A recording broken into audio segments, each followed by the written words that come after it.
9년 만에 웬만한 사람은 그거 못해. 남자들이 흔히 30대가 인생의 꽃이라고 하잖아요. 그쵸. 근데 저런 31살부터 40까지 노트북하고 벽밖에 기억이 안 나요. 아,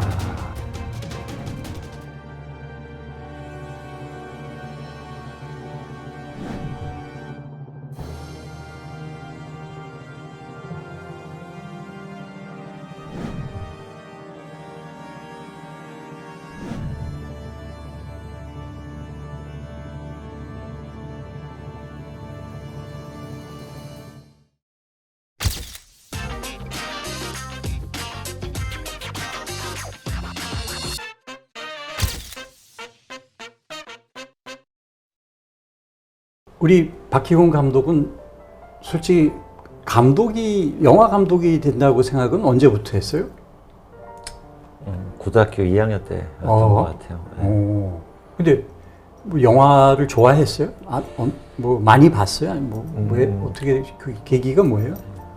고2 때 이제 제가 친한 친구가 한 명 있었는데 그 친구하고 이제 저하고 극장 헐리우드 키드 같이 이제 극장을 어울려 다니던 친구 둘이서 극장을 뭐 그 당시에 이제 365극장, 재개봉 극장 뭐 이런 데를 이제 어떤 영화들 봤어요 그때? 흔히 잘 아시는 영웅본색, 영웅본색.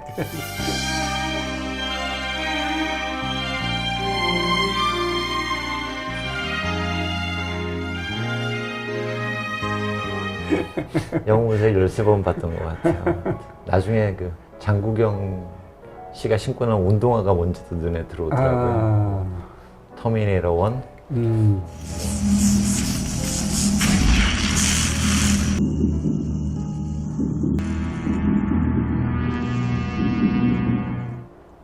오락 영화였죠 그때는. 다. 예. 그러다가 그냥 영화가 보는 게 재밌었는데 제가 우연히 비디오 샵에서 400번의 구타라는 제목이 특이하네. 400번의 구타. 네. Je leur écrirai une lettre pour leur expliquer. 되게 인기 없는 비디오 새 거더라고요. 이제 그 집에 동네에 있는 비디오 샵 걸 다 봐가지고 그 주에 볼 게 없어서 400분의 구타를 이제 빌려서 봤는데 그 영화가 공교롭게 이제 지금의 깐느를 만든 프랑스 누벨바그의 창시자 고다르가 각본을 쓰고 트리프가 감독을 한 프랑스 영화예요? 네. 이제 어린아이의 성장기에 대한 이야기예요. 근데 되게 심오한 영화인데 어린아이를 가지고 심오한 영화인데 만든 고2에 아무것도 모르던 제가 그거를 막 영화를 보면서도 계속 마치 그 코드가 저한테 들어오는 것 같은 묘한 느낌을 가졌어요. 그 영화를 만드는 게 이런 건가? 라는 이제 막연한 호기심 같은 게 생겼죠. 그래서 내가 이렇게 영화를 좋아하니까 영화 만드는 일을 하면 좋겠다. 이런 생각을 했고 아무런 정보도 없는데 감독 뭐 이렇게 된 거죠. 감독. 네, 그런데 이제 고3 때 올라가면 진학지도 뭐 이런 거 쓰잖아요. 희망 직업. 제가 이제 영화 감독이라고 썼어요. 그때부터. 담임 선생님이 이제 그러면 뭐 연극영화과를 진학해야 되나, 뭐 미대를 가야 되나, 그래서 이제 부모님하고 상담을 해야 되니까 희곤이가 영화 감독을 하고 싶다고 썼는데 그러면 진로 상담을 어떻게 해야 될지, 뭐 어머님 어떻게 뭐 이렇게 학교 왔을 때, 그랬더니 영화 감독이요? 이렇게 된 거예요. 이제 그게 이제 아버님 귀에도 들어간 거예요. 난리가 났겠네. 400번의 구타. 400번의 구타를 다 하셨구만. 네. 영화들이 됐네. 네. 한 40번의 구타 정도. 그리고 이제 카타칼이라고 그때 이렇게 연필 자르는 칼 있잖아요. 그걸 서랍에서 꺼내시더니 이렇게 탁 던져주시더라고요. 그래서 이걸 뭐지? 이러면서 있는데 다 그걸 긁어서 지우라는 거예요. 그 그걸 진학지도 표를 찢을 수는 없으니까. 그래서 이제 무릎 꿇고 앉아서 땅바닥에서 그거를 침 발라가면서 이제 네 글자를 지우고 뭐라고 쓸까요? 그러니까 아버님이 군인이라고 써주시는 거예요. 군인? 아버님이 군인이셨어? 아니요. 삼남매, 사남매인데 삼형제 중에 하나는 군인이셨으면 했던 거예요. 너무 거리가 멀잖아요, 저희가. 그러니까. 그때 뭐 군인인지 뭐 그래서 타협해서 뭐라고 썼는지 기억은 안 나는데 썼어요. 그래서 구타에 이제 뭐 그냥 집안 분위기가 또 되게 보수적이어가지고. 근데 이제 계속 마음속으로는 뭐 약간 반항심도 있고 뭐 또 하고 싶기도 하고 그랬는데 과를 또 영문과를 어쩔 수 없이 갔어요. 네. 그래서 이제 뭐 그 와중에도 살짝 소심한 반항. 그래서 이제 영문학 중에서도 미국 문학을 좀 전공하면서 좀 약간 그런 상업성 있는 뭐 이런 것들을 좀 계속 접하려고 노력은 했는데 그래도 뭐 영화 감독하고는 거리가 멀었죠. 4학년 때 우연히 시각 디자인과 학생들이 주로 하는 전국 대학생 광고 공모전이라는 게 있는데 광고 공모전. 네. 그거를 그냥 뭐 어떤 계기로 공모전에 참여를 했어요. 태어나서 처음으로. 아니 영문학과 학생이 뭘 한다고? 그것도 좀 우스운 얘기가 있었는데 그냥 어느 날 보고 있는데 참 한국 광고를 너무 못 만든다 이런 약간 시건방 같은 게 저 공회 아니야 막 혼자 이러면서 이제 있다가 누가 뭐 형인지 친구인지 누가 그럼 네가 뭐 해봐 그렇게 잘 만들 수 있나 뭐 이렇게 약간 비아냥거리길래 그러던 차 학교 앞에 대자보에 뭐 전국 대학생 광고 공모전 포스터가 이렇게 쫙 붙은 거예요. 그렇게 봤더니 잘 모르겠어서 그 회사에 가가지고 좀 물어봤죠. 어떻게 하는 거냐고. 이렇게 하는 거라고. 근데 좀 아니 다 알고 오는데 이런 거 약간 좀 황당하다는 식으로 그러시더라고요. 어쨌든 준비를 한 석 달 해가지고 냈는데 하필 그게 대상을 받았어요. 대상 받았어요? 네. 오. 그래가지고 그러니 얼마나 또 이 생각이 또 내가 네, 뭐 그때는 진짜 그때도 몰랐던 것 같아요. 그런데 4학년 때 그래서 저는 이제 그 회사에 인턴으로 취업이 됐죠. 그 광고 회사에. 네. 그러던 차에 위에 그 국장님께서 박희곤 씨는 앞으로 뭘 하고 싶냐고. 그래서 제가 전 처음부터 지금까지 뭐 영화 감독을 하고 싶었다 그랬더니 그럼 여기 있으면 안 되는데 뭐 아니면 CF 제작사 이런 데로 가서 비슷한 일을 해야 되는데 뭐 이러시더라고요. 그래서 그분이 이제 추천서를 하나 써주셨어요. 대기업이었는데 거길 그만두고 이제 대기업을 그만두고 네, 정사원인데 좀 있으면 거기를 이제 가니까 다들 좀 의아해했죠. 근데 갔던 데가 공교롭게 한국에서 가장 큰 제작사였어요. CF 제작. 네, 모든 현장 스텝이 다 직원인. 그러니까 저는 그 회사에 말단 PD로 들어갔는데 조명팀이 대리가 있고 뭐 이런 거예요. 그 선배들한테 혼나면서 배울 수밖에 없었죠. 그 일을. 거의 뭐 먹고 자고 회사에서 다 할 정도로 붙어 살았으니까 그러니까 엄청난 규모의 회사였어요. 세트장도 있고. 그 일을 안 배울래야 안 배울 수 없는. 전체적인 걸 다 배웠고. 네, 심지어 스타일리스트 콘티맨도 다 직원이었어요. 차량 운송하는 직원분들도 다 직원이셨어요. 그러니까 뭐 일이 엄청나게 많은데 엄청나게 빨리 느는 거죠. 그러다가 이제 직장생활 몇 년 하고 잠깐 해외를 나갔다가 왔는데 IMF가 터진 거예요. 그래서 해외는 왜 나간 거예요? 영국 갔죠? 싱가포르, 말레이시아 뭐 이렇게 갔었는데 말레이시아에 이제 거의 있었어요. 근데 처음에는 이제 공부를 좀 더 하고 싶었어요. 그쪽이 이제 다국적 광고회사 본부들이 말레이시아하고 싱가포르에 있어요, 대부분. 그래서 갔는데 공부는 하나도 못하고 그냥 생활비만 벌다가 온 것 같아요. 그게 인생 공부인지 모르겠는데. 그래서 계속 이렇게 살다 가면 영화 감독을 못하겠네? 뭐 이렇게 있었는데 갔다 왔더니 IMF였고 공교롭게 이제 조그만 회사에서 뭐 그래도 어떻게 CF를 해보자 그래서 이제 한 1년 정도 CF를 몇 편 연출했어요. 그러던 차에 장윤현 감독님이라고 접속 Tell Me Something을 연출하신 장윤현 감독님인데 근데 그분이 제 선배 친구였던 거예요. 그 마침 영화를 한 편 준비하는데 SF 영화인데 CG 이런 것들을 잘 모른다, 영화 스태프들이. 잘 아는 친구가 필요한데 뭐 이러던 차에 저를 소개한 거예요. 광고를 했으니까. 저한테 이제 로망이었던 감독이 이제 형이 된 거죠, 만나서. 그래서 거기서 이제 일을 하고 있었는데 그 영화가 생각보다 좀 늦어졌어요. 그러면서 다른 영화 쪽에서 이제 또 그 SF 영화였는데 그 제가 거기서 일을 하고 있다는 소문을 듣고 좀 약간 좀 일종의 빌려줄 수 있냐? 뭐 이렇게 된 거죠. 그래서 그 첫 영화가 이제 예스터데이라는 영화였어요. Yesterday. 예.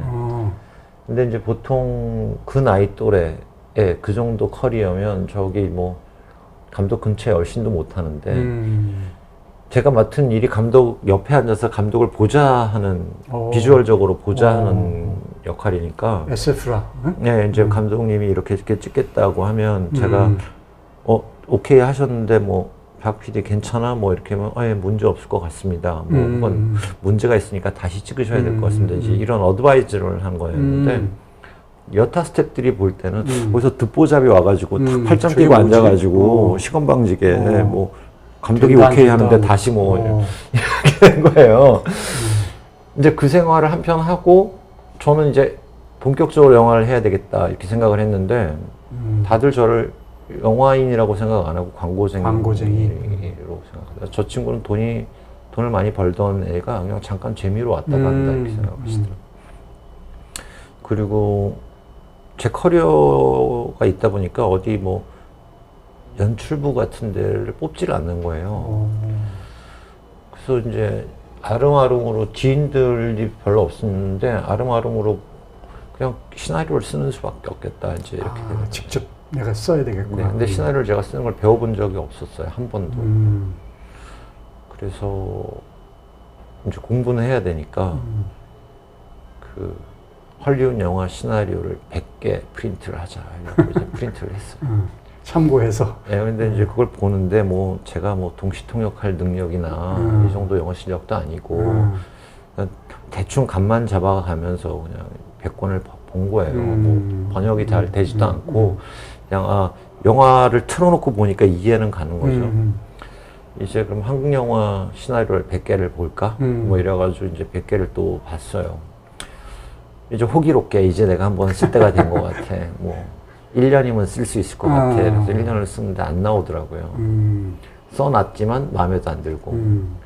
그래서 그럼 3년은 써봐야 되겠구나. 그래서 또 3년을 썼는데 아무런 결과물도 없고 저도 마음에 들지 않고. 아니 그 사이에 뭘 했어요? 그 광고 좀 모아놨던 돈, 뭐 이런 돈으로 이제 야금야금 써가면서 이제 한 거죠. 마침 그 얘기를 드리려고 한 건데 3년이 지나니까 이제 돈이 떨어진 거예요.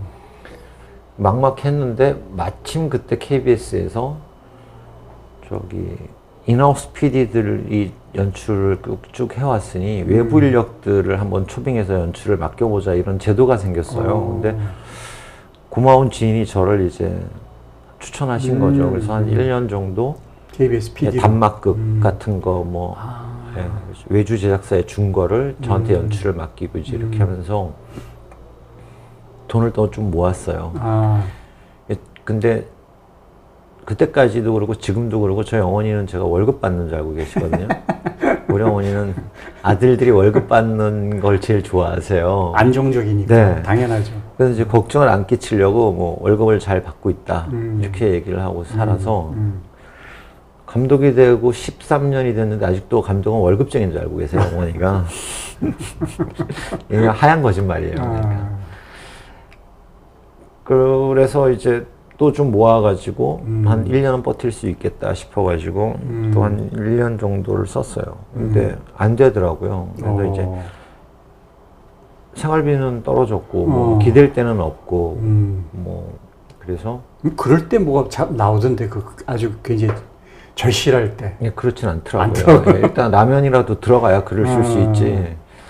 그래서 내 신용으로 땡길 수 있는 빚을 다 땡겼어요. 어이구야. 카드, 대출. 신용불량자 되기 한보 직전이네. 예, 이제 이걸 못 갚으면 불량자가 되는 거죠. 그러지. 이 돈을 최대한 아껴 썼으면 한 1년 반 버티겠다 이런 생각으로 이제 버티고 쓴 거예요. 근데 그 1년 반이 거의 다 돼 갈 때쯤이었어요. 또 후배가 가끔 저희 집에 와서 라면을 먹고 가는 후배가 하나 있었는데 영화 음악 하는 친구였어요. 그 친구가 뭐 이제 너무 지칠 대로 지쳐서 제가 쓴 시나리오를 라면 냄비 받침대로 쓰고 막 이랬어요. 근데 라면 받침대로 딱 줬는데 애가 뭐 시나리오 같으니까 이렇게 본 거예요. 근데 몇 페이지 보더니 이거 재밌는데 내가 가져가서 봐도 돼? 이러더라고요. 가져가서 봐. 뭐. 라면 받침대인데. 네. 이 친구가 집에 가서 보고 어떤 제작자한테 이 시나리오를 한번 보라고 한 거예요. 근데 이제 연락이 왔는데 이 시나리오가 재밌는데 자기하고는 안 맞는다. 근데 글을 좀 영 못 쓰지는 않은 것 같으니 나랑 의논해가지고 새로운 걸 한번 써보면 어떻겠냐 이렇게 제의가 오신 거예요. 마다할 이유가 없죠. 지금. 당연하지. 지금 라면을 뭐 사느냐 못 사느냐인데 지금. 그 생활을 이제 7년을 했으니까. 또 오래 버텼다. 어떻게 7년씩이나 그걸. 그래서 이제 그 시나리오를 2년을 써서 영화가 된 게 인사동 스캔들이에요. 입봉자. 서양화는 베끼는 게 어렵고 동양화는 살리는 게 어렵고. 그게 이제 첫 작품인 거죠. 입봉. 소위 말하는 영화계에서. 네, 그게 이제 31살부터 이제 영화를 본격적으로 준비해서 40살에 입봉했으니까 9년 걸린 유식칼이 되고. 웬만한 사람은 그거 못해. 9년 만에 그 어머니는 월급 받는 줄 알고 있고. 그래서 뭐 명절이나 대단하다. 아버님 차례 이런 데 못 갔어요. 티가 안 나니까. 그리고 남자들이 흔히 30대가 인생의 꽃이라고 하잖아요. 그렇죠. 저런 31살부터 40까지 노트북하고 벽밖에 기억이 안 나는 거예요. 그러니까 돌아보니 제 인생에서 가장 아쉬운 게 너무 내 꿈을 테이크하느라 내 인생의 어떤 중요한 일부분의 기억이 그냥 백지처럼 돼버린 거죠. 그래서 돌아보면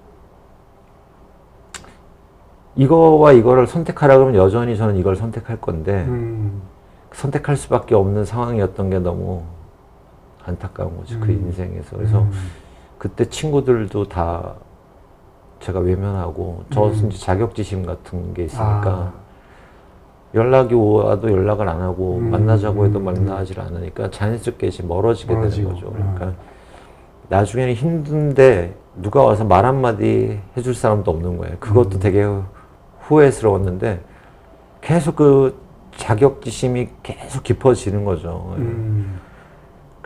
그러던 시기였던 것 같아요. 그래서 결과적으로는 넘어왔는데 그 시기를 아직도 잘 모르겠어요. 그 시기를 잘 넘긴 건지 잘 못 넘긴 건지 넘긴 거는 맞지만 근데 문득문득 그냥 박희곤을 3자로 생각했을 때 그 30대 박희곤은 여전히 저한테 불쌍하고 안타까운 10년 거의 10년이라는 그 30대는 완전히 그냥 기억이 별 게 없어요. 몇 개. 그냥 벽하고 컴퓨터하고 뭘 목표를 가지고 했긴 했지만 좌절의 연속이었네 그 당시에. 더 웃긴 거는 한 시나리오를 한 30편 정도 썼던 것 같아요. 그때 습작을. 어느 날 보여줄 데가 없는 거예요. 영화계 아는 사람이 없어. 막 그 허망함 막 이런 것들이 스스로 자괴감을 엄청 들게 하더라고요. 내가 뭐 지난 6, 7년 동안 뭐 한 거야부터 시작해서. 그것도 멘탈이 굉장히 강하다. 그럼에도 불구하고. 딴 게 할 줄 아는 게 없어서 특별히 할 줄 아는 게 없어서 약간 또 광고할 때 그 친구들은 여전히 유명한 셰프 감독으로 잘 가고 있고 그때까지만 해도 뭐 여전히 사람들 저랑 같이 일했던 광고했던 친구들은 뭐 걔는 미친 거야 뭐 어디 뭐 연락도 안 돼 막 이런 뒷얘기들을 하고 있던 걸 저도 알고 있었으니까 그러니까 지금에야 연락 오면 아무렇지도 않고 이렇게 받지만 그때는 사실은 고맙게 주는 안부 문자도 사실 너무 싫었어요. 답을 할 수가 없으니까. 그게 좀 죄송하고 이제 입봉하고 나서 두 번째 작품 그건 이 퍼펙트 게임인데 네, 그게 연결이 한 2년 만에 이제 하게 됐죠. 근데 그거는 갑자기 하게 된 게 아니라 제가 막 헐리우드 키드였던 고2 때, 고3 때 그 경기를 했는데 제가 그 경기를 보면서 아직도 기억나는 게 내가 나중에 영화 감독이 되면 이걸 꼭 영화로 만들 거야 라고 진짜 생각했어요. 실현했네. 그러니까 사실은 30년 가까이 걸려서 만든 거죠. 25년 만에. 근데 그 영화를 만들 중에 어머님이 암 판정을 받으셨어요. 그래서 체중이 35, 6kg까지 빠지셨어요, 어머니가. 근데 우리 가족 중에서도 저하고 어머니만 알아요, 아직까지는. 근데 제가 야구 장면을 몇 군데에서 찍었는데 아침 어머니가 요양 차원에 내려가 계신 시골 근처 야구장에서 며칠을 찍었는데 어머니가 저한테 와보고 싶다고 연락을 하신 거예요. 근데 어머님이 되게 그냥 옛날 분이세요. 남자가 일하는데 뭐 여자가 가면 안 돼. 이런 되게 그 보수적인 생각을 갖고 계신 분인데 그렇게 오시겠다고 하실 분이 아닌데 오시겠다고 하시면서 네가 일하는 거를 이제 못 볼 수도 있는데 한 번은 보고 가야 되겠다 이런 말씀을 하셔서 전 누나한테 얘기만 들었어요. 어머님이 얼마 전에 암 판정을 받으셨다. 근데 그 이후의 모습을 제가 촬영 중이어서 몇 달 만에 뵌 거죠. 근데 그 모습으로 오신 거예요. 그래서 제 뒤에 한 3분 앉아 계시다가 모시고 갔는데 스태프들도 다 저분은 얼마 있으면 돌아가시겠구나 이렇게 생각을 했다 그러더라고요. 그래서 그 촬영하는 동안 너무 하고 싶었던 이야기를 만들고 있는데 어머님이 그런 일을 겪으셨고 또 그해 9월에 최동원 감독님이 돌아가셨어요. 촬영 중에. 그때 네. 그 양반도 암이었죠. 네, 근데 그 야구 장면을 찍고 있을 때 또 돌아가셨어요. 그래서 이제 뭐 감정적으로 뭐 거의 무너지기 일보 직전이었어요. 그런데 그걸 어떻게 버텼는지 모르겠는데 버티고 영화를 끝냈는데 저한테는 사실은 퍼펙트 게임이 영화 외적으로도 굉장히 큰 시련이나 의미가 있던 작품이었죠. 다행히 이제 6, 7년 투병 생활하시고 완치되셔서 지금은 그냥 건강하게 지내시는데. 네. 다행이네 정말. 네, 근데 이제 연세도 있으시고 하셔서 올해 84 되셨는데 이제 옛날만큼 그렇게 기력이 좋으시진 않으세요. 근데 그 시기를 어머니도 잘 넘기셨는데 약간 알량한 뭔가 때문에 촬영 끝날 때까지는 참았던 것 같아요. 근데 이제 어머니가 가시고 촬영을 한 4-5시간을 더 했어야 되는데 끝나고 다 스태프들이 이제 짐을 챙기고 있을 때 제가 야구장 끝에 창고가 하나 있는데 그 창고에 가서 엄청 울었던 기억이 나요. 그러니까 아무것도 못 해드리니까 내가 하고 싶은 거를 해야 되니까 그게 제일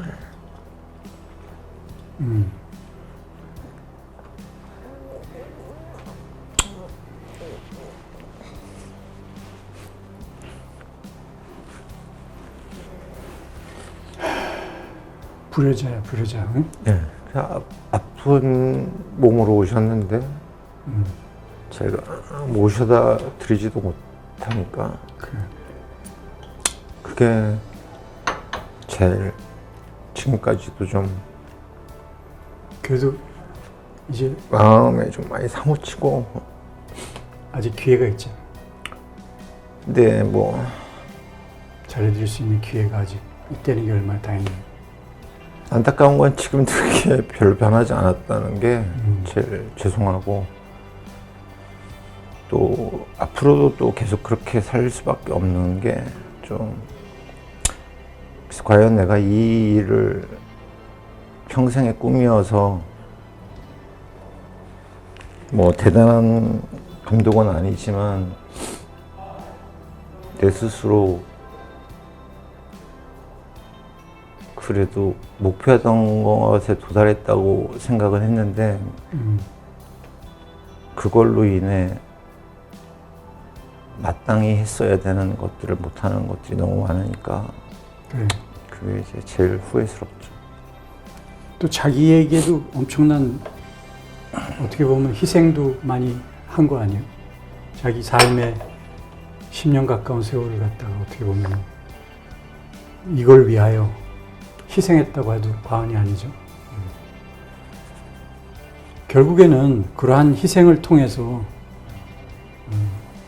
꿈을 이뤘다고는 얘기하는데 꿈을 이룬 것만으로 끝낼 것이 아니라 좋은 작품들을 이제 이거는 왜냐하면 이건 남잖아요. 영원히 남는 것들이잖아요. 그리고 또다시 박희권 감독같이 그 영화 박희권 감독의 영화를 보고 꿈을 키우는 또 친구들도 있을 수 있잖아요. 뭐 그러면 다행인데 네. 뭐 근데 그런 감독이 되시길 바래요. 왜냐하면 그래서 난 그걸 여쭙고 싶은데 어떠한 감독이라고 생각하세요? 이렇게 그 영화를 만들 때 생각이 자기가 만드는 영화에 대해서 그 갖고 있는 어떤 철학, 어떤 소신 이런 거가 어느 정도 작용이 있나요? 큰가요? 아니면은 그냥 뭐 이렇게 뭐랄까 그 상업적인 생각만 하는 건 아닐 테고, 그죠? 뭐 이게 좀 아이러니한 건데 네. 제가 아까 말씀드린 그런 후회스러운 지점이 있는데도 내가 이 직업을 잘 선택했구나라고 생각하는 것 중에 하나가 계속 공부를 해야만 한다는 거예요. 그러니까 나이 들어가면서 공부를 할 기회가 쉽지는 않잖아요. 네, 여러 가지. 그렇죠. 근데 자이든 타이든 뭐 타인의 삶이든 세상이든 인생에 대한 관찰이나 공부를 계속 해야 되는 게 사실은 저한테 저 스스로를 완성시켜주고 좀 더 나은 인간이 되게 해주는데 많은 기여를 하고 있는 것 같아요. 그래서 그 부분이 사실은 가장 큰 뭐 고통이기도 하지만 가장 큰 위안이기도 한 것 같고 그러다 보니까 저도 몰랐는데 제 영화를 쭉 돌아보니 인지하게 됐고 아마 또 앞으로도 그렇게 되지 않을까 생각하는데 제 영화마다 되게 길이 많이 나와요. 복도 특히 그리고 한 중간 그 복도의 중간 뭐 그러니까 우리 인생이 복도의 어느 지점쯤에 와 있는데 혹은 뭐 갈래길의 어느 지점에 와 있는데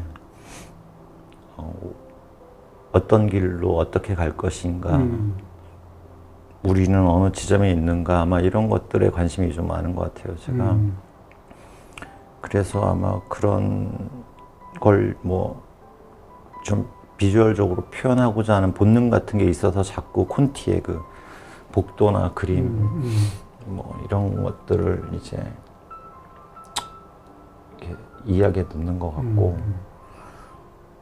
그게 제 스스로한테 던지는 약간 질문 같은 것도 있는 것 같아요. 나는 지금 어디에 있는가, 뭐 갈 곳은 어디인가, 뭐 이만큼 왔는데 돌아갈 것이냐, 뭐 보이지 않는 저 복도 끝으로 갈 것이냐 항상 그 선택을 하고 사는데 아마 많은 분들이 대부분의 분들이 인생에서 그렇게 생각하지 않을까 짐작을 하고 이제 요즘은 제가 좀 관심사는 뭐 투자사 대표님이나 관계자들이 들으면 좀 섭섭해하실 수 있는데 저는 같이 영화를 만드는 친구들한테 이 시기도 인생의 한 일부라고 생각해요. 네. 근데 제가 31살부터 40살까지 백지같이 지워져 버린 것이 작용한 건지 모르겠는데 이 친구들한테 6개월이면 6개월, 1년이면 1년 인생의 중요한 시기를 백지처럼 만들어서는 안 되겠다라는 생각이 요즘엔 가장 큰 관심사예요. 그래서 이 친구들이 영화가 끝나고 뭐 1년이 됐든 5년이 됐든 이 시기가 자기 인생에서 그래도 즐거웠던 시간이고 의미 있었던 시간이 될 수 있게 내가 할 수 있는 역할을 하고 해야 된다 이런 생각을 요즘 좀 하고 있죠. 그 좋은 생각이죠. 그 사실 영화 흥행하고는 목표하고는 좀 다를 수 있어서 그래서 그걸 어떻게 좀 균형감 있게 해보려고 뭐 좀 노력 중이에요 요즘은. 결국엔 이 영화는 뭐 어떻게 스토리텔링이잖아요. 그러니까 보는 사람들이 이제 공감하고 감동하고 그럴 수 있는 거를 하나의 작품, 하나의 스토리로 쫙 만들어 가지고 그걸 보여주고 그것도 그 듣게 해주고 느끼게 해주고 그러는 건데 그런 진정성을 가지고 하다 보면은 뭐 사람을 이렇게 그 깊은 데를 이렇게 자극하고 흔들어주는 뭐가 있지 않겠어요? 그러길 바라는 그런 거죠. 작품이 하나 나오리라고 저는 보고 요번 새로 들어가는 또 오픈드도 네, 잘 만드시길. 네, 네. 하여튼 박기훈 감독님 오늘 즐거운 시간이었습니다. 네.